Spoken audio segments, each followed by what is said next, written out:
সময়টা 1556 সাল। তখন গোটা বিশ্বের জনসংখ্যা প্রায় 40 কোটির আশেপাশে, যা আজকের জনসংখ্যার মাত্র 5% মতো। অন্যান্য দিনের মতোই রাত্রিবেলা খাওয়া দাওয়া করে ঘুমাতে গিয়েছিলেন সবাই। সকালে তখনও ঘুম ভাঙেনি সবার। আচমকা কেঁপে উঠল মাটি, একবার, তারপরে আরও একবার। তারপর যে কম্পনটা হলো সেটা সহ্য করার মতো ক্ষমতা কারোর ছিল না। হুড়মুড়িয়ে ভেঙে পড়ল সব, বাড়ি ঘর থেকে শুরু করে ভেঙে গেল পায়ের তলার মাটিও। ইতিহাসের সব থেকে ভয়াবহ ভূমিকম্পের শিকার হলো বিশ্ব। মৃত্যু মিছিল শুরু হলো কার্যত। মৃতের সংখ্যাটা শুনলে চোখ কপালে উঠবে সবার, প্রায় 10 লক্ষ। হ্যাঁ, ঠিকই বলছি। আজ বলবো বিশ্বের ইতিহাসের সব থেকে ভয়াল ভূমিকম্পের কথাই। এই গুরুত্বপূর্ণ প্রতিবেদন শেষ অবধি দেখুন। আমি দীপেন্দু, দ্য নিউজ বাংলা লাইভে আপনাদের স্বাগত জানাই। বিশ্বের ইতিহাসে এমন ভয়ানক ভূমিকম্প বোধহয় আর হয়নি। তার ভয়াবহতা আর তীব্রতা এতটাই ভয়ঙ্কর ছিল যে তা এখনো অবধি ঘটে যাওয়া সবচেয়ে ভয়ানক প্রাকৃতিক দুর্যোগগুলোর তালিকায় স্থান করে নিয়েছে। ভাবুন তো, এক ভূমিকম্পেই যদি চলে যায় প্রায় 10 লক্ষ প্রাণ, বিষয়টা কতটা সাংঘাতিক।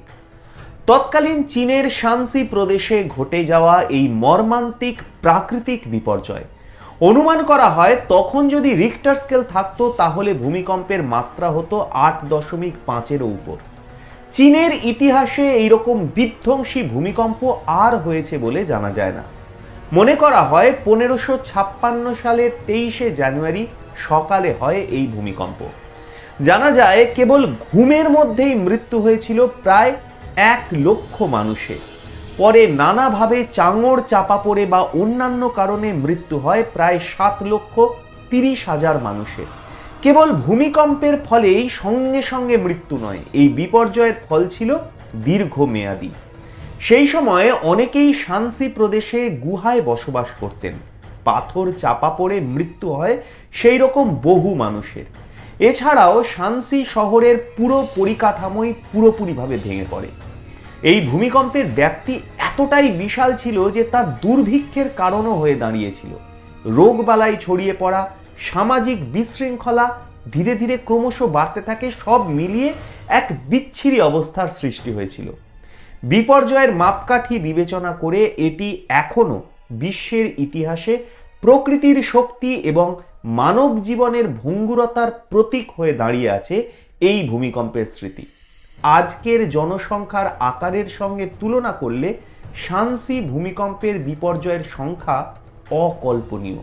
জানা যায় সবচেয়ে বেশি ক্ষতিগ্রস্ত হয়েছিল উত্তর পশ্চিম চীনের শানসি প্রদেশ। মিং রাজবংশের জিয়াজিং সম্রাটের শাসনকালে ঘটে এই ভয়ঙ্কর বিপর্যয়, তাই এই ভূমিকম্প জিয়াজিং ভূমিকম্প নামেও পরিচিত। এই ভূমিকম্পের পরেই চীনে ভৌগোলিক দিক থেকেও নানা পরিবর্তন আসে।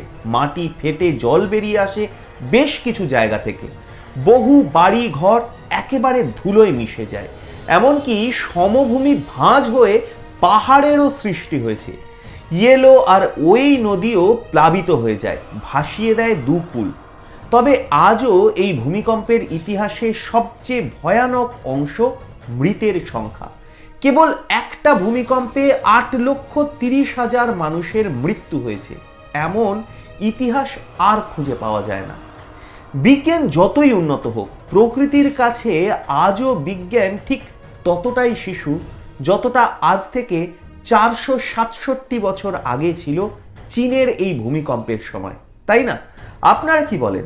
আপনাদের মূল্যবান এবং গুরুত্বপূর্ণ মতামত জানান দ্য নিউজ বাংলা লাইভের কমেন্ট সেকশনে। আর দেখতে থাকুন দ্য নিউজ বাংলা লাইভ।